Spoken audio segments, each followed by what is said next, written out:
जय श्री कृष्णा। राधे राधे। आप सभी भक्तों को मीनू भक्ति कथा चैनल पर हार्दिक स्वागत है। प्रभु श्री हरि की कृपा से आपका यह दिन शुभ और मंगलमय हो।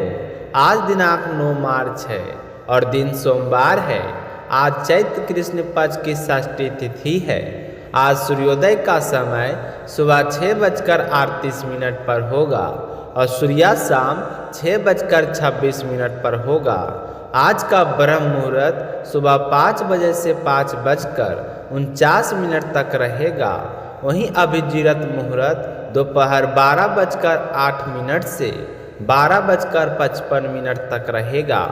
आज का राहु काल सुबह 8:06 से 6:35 तक रहेगा। तो आइए अब श्रद्धा और भक्ति भाव से चैत्र मास की कथा का आज का अध्याय श्रवण करते हैं।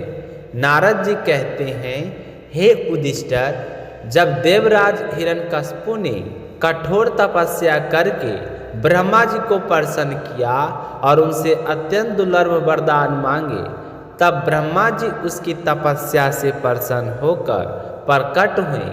तो ब्रह्मा जी ने कहा, वत्स, तुम जो वरदान मांग रहे हो वे साधारण जीवों के लिए अत्यंत दुर्लभ है, परंतु तुम्हारी कठिन तपस्या से प्रसन्न होकर मैं तुम्हें ये सभी वर प्रदान करता हूँ।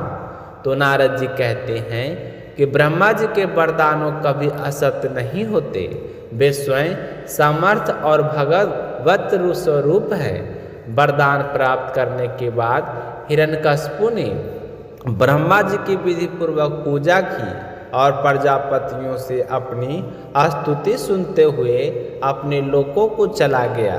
तो ब्रह्मा जी के वरदान प्राप्त करने के बाद हिरण्यकशिपु का शरीर स्वर्ण के समान तेजस्वी और बलवान हो गया, परंतु अपने भाई हिरण्याक्ष की मृत्यु को स्मरण करके वह भगवान विष्णु से घोर द्वेष करने लगा। उस महादैत्य ने अपनी शक्ति से तीनों लोगों पर विजय प्राप्त कर ली। देवता, असुर, मनुष्य, गंधर्व, गरुड़, सर्प, सिद्ध, चारण, विद्याधर, ऋषि, पितृ, मनु, यक्ष, राक्षस, पिशाच, भूत और प्रेत सभी को अपने अपने अधीन में कर लिया। यहाँ तक कि उस दैत्य ने लोकपालों की शक्ति और उसका स्थान भी छीन लिया। अब वह स्वर्गलोक में नंदनवन जैसे दिव्य उद्यानों से घिरे इंद्रलोक में रहने लगा। तो स्वयं विश्वकर्मा द्वारा निर्मित इंद्र का दिव्य महल की उसका निवास स्थान बन गया। उस महल में तीनों लोगों का सौंदर्य मानो साकार होकर बस गया था। वह महल सभी प्रकार की संपत्तियों से संपन्न था। उसमें मूंगे की सीढ़ियाँ, पन्ने की भूमि, स्फटिक मणि की दीवारें, वैदूर्य मणि के अंस्तभ और माणिक्य की कुर्सियाँ थीं। चारों ओर रंग बिरंगे चंदोवे लगे थे और दूध फेन के समान श्वेत बिछौने बिछे हुए थे, जिन पर मोतियों की झालरें लटक रही थी। सुंदर अप्सराएं अपने नुपुरों की मधुर ध्वनि से उस रत्नमय भूमि पर विचरण करती थी और कहीं कहीं रत्नों में अपना प्रतिबिंब निहारती थी। उस इंद्र महल में महाबली हिरण्यकशिपु सभी को जीतकर एक छत्र सम्राट बनकर स्वतंत्र रूप से विहार करने लगा। उसका शासन इतना कठोर था कि भय के कारण देवता और दानव भी उसके चरणों में नतमस्तक रहते थे। वह पर्याय मदिरा पीकर मतवाला रहता और उसकी आंखों क्रोध से लाल हो जाया करती थी।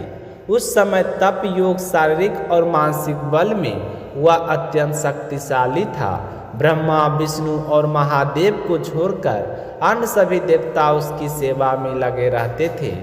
जब अपने पराक्रम से इंद्र शासन पर बैठ गया, तब उसके गंधर्व, सिद्ध, ऋषि, विद्याधर और अप्सराएं उसकी स्तुति करते थे।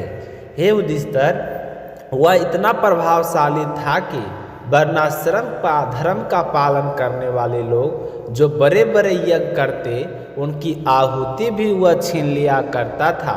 पृथ्वी के 7 द्वीपों पर उसका अखंड राज था। धरती बिना जोते बोए ही अन्न उत्पन्न करती थी। जो कुछ वह चाहता आकाश से उसे प्राप्त हो जाता था। समुद्र की अपनी नदियों के साथ तरंगों के द्वारा रत्नों की वर्षा करके उसे प्रसन्न करते थे। पर्वत अपनी घाटियों को उसके लिए कीड़ा स्थल बनाते और वृक्ष सभी ऋतुओं में फल फूल देते थे। इस प्रकार वह अकेला ही सभी लोकपालों के गुणों को धारण किए हुए संपूर्ण जगत का अधिपति बन गया। किंतु इतने ऐश्वर्य और भोगों के बाद भी उसकी तृप्ति नहीं हुई, क्योंकि वह अंततः इंद्रियों का दास ही था। तो हे युधिष्ठिर, वास्तव में वह भगवान का ही वह पार्षद था जिसे अस्कानी ऋषियों के शराब से दैत्य योनि प्राप्त हुई थी। ऐश्वर्य के मन में चूर होकर वह शास्त्रों की मर्यादा का उल्लंघन करने लगा। धीरे धीरे समय बीतता गया और उसके कठोर शासन से सभी लोग और लोकपाल भयभीत हो गए।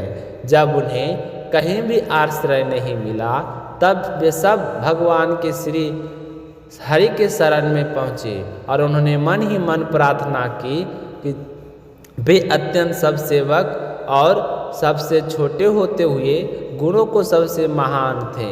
इस प्रकार जब उनका स्वयं आनंद में रहते थे और तो उसके बाद तो भक्तों, इसी के साथ आज की चैत्र मास कथा का अध्याय यहीं समाप्त होता है।